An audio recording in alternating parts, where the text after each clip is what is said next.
Tinism, also spelled Tinism, is a political ideology most similar to the a bit more well-known Urbism. Basically, Tinism could be called a more fleshed out and more neutral version of Urbism, as Urbism is mostly a right libertarian ideology, while Tinism is completely neutral, which is often referred to as non-quad in political compass terms, which means it can be adopted by anyone, if socialist, centrist or fascist. What does Tinism want? As mentioned before, Tinism does not strive for some economic or cultural policies. Tinism, like Urbism, strives simply to divide the current large nation-states into multiple smaller entities/countries.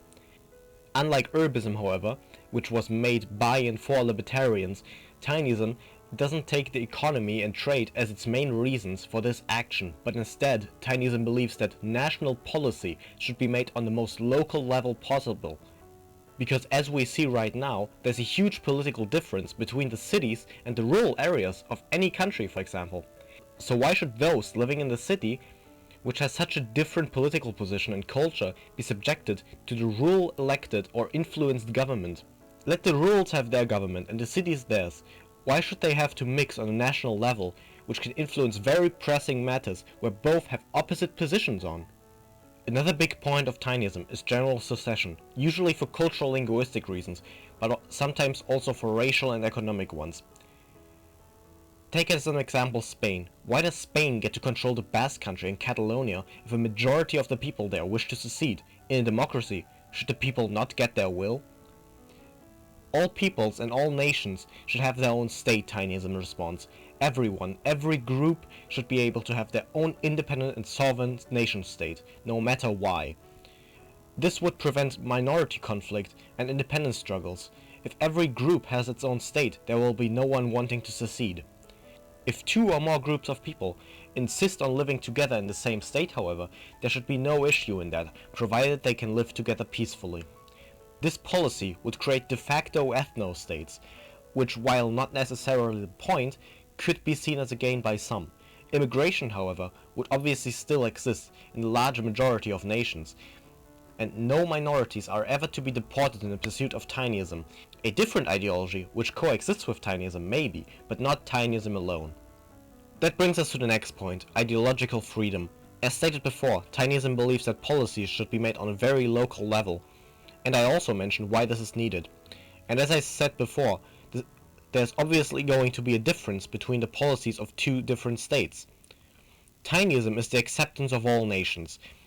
If the local population wants such a government, we must accept it. If it's fascist or socialist, if the people there are oppressed or not, they elected/supported this government, and other nations have no right to interfere in the politics of other nations.